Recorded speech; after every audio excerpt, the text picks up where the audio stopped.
to speak to you about negotiating property. Did you know that since 1988, Australians have always spent between 33 and 55% of their net household income on property? Now let's think about that for a second.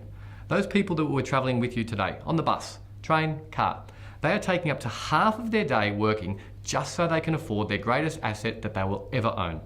Don't you think then it's worth just that little bit of effort to try and bring some of that cost down for that one big purchase?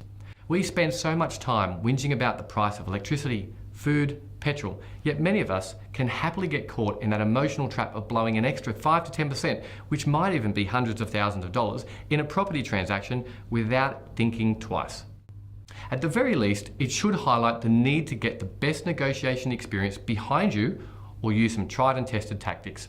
As I see it, as a buyer in Australian property, the odds are stacked against you. Real estate agents have a very liberal policy given to them to pursue their craft of marketing and selling property. So here is just a few tips that you can adopt yourself, or alternatively, use a professional buyer's agent to assist you in negotiating your next property. My first rule, try and establish a price up front. This can be done in many, many ways, but my mindset always gets me to establish a ground floor price before I even see the property. No price, no attendance. And remember, when you're property hunting, you are a resource with your most basic job to see as many properties as you can. So don't waste your time seeing property that you can't afford. My next rule, avoid auctions at any cost. Over the years, agents know me and us at Oasis Buyers Agents, and with only a few minor exceptions, they know we do not attend auctions. Your job is to deliver that message loud and clear to your agent that you will be not attending the auction, and this always enhances your ability to negotiate beforehand. My next rule, know more than the agent. As much as they look like the center of the universe during their inspections, think about it, they might only sell between 20 and 40 houses a year. But, for instance, in one of our weeks here at Oasis, we might see 140 properties. And I know some of you out there are exactly the same. Put yourself in a more powerful position by feeling powerful. Don't let their suit fool you. I guarantee you've seen more properties in your price range in the past 8 weeks than they have. Take notes, make comparisons, and come from a position of strength. My next rule, ask questions first, specifically before they get the chance to.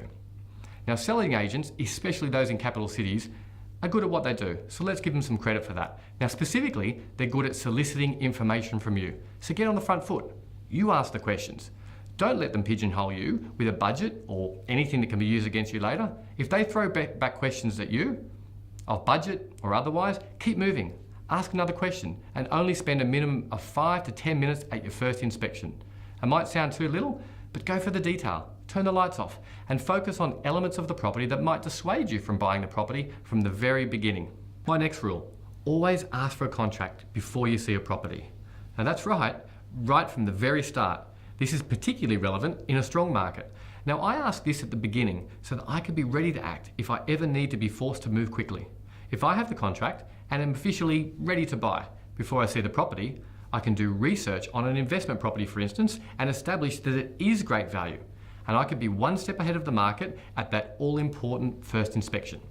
Now that's my next rule, because on that note, even better, always try and see the property before the first inspection. After all, if you're not, a buyer's agent will be, and again will be one step ahead. Now my next rule involves third parties, and importantly, this is one I insist on, and that is always select your finance provider and your conveyancer before you start the buying process. Ask your conveyancer the question, if I find a property, how long before you can respond to my contract review? If their response is next week, then I'd suggest you've found the wrong conveyancer or solicitor. I hate missing out on great deals just because someone's treating me like a number. Now similarly, with finance, I advocate using a mortgage broker. Now I don't just say this because of their mortgage broking power, but also because if you need that comfort call on a Saturday or maybe a 6:30 p.m. call, I'm sure your bank isn't going to call you. And in fact, last time I checked, they don't even hand out phone numbers to your local branch anymore. Ask your broker the same questions. How long will you take? Now from those two examples above, your conveyancer and your finance broker, as you can see from that, a lot of negotiation can be done by small strategic steps that I've mentioned, yet don't involve making an offer. Now that part's a little bit more detailed. So you can go and see my other video on making an offer, or alternatively, grab a copy of my book, Value Investing in Property, for specific tips on how to execute that negotiation that you've always wanted to.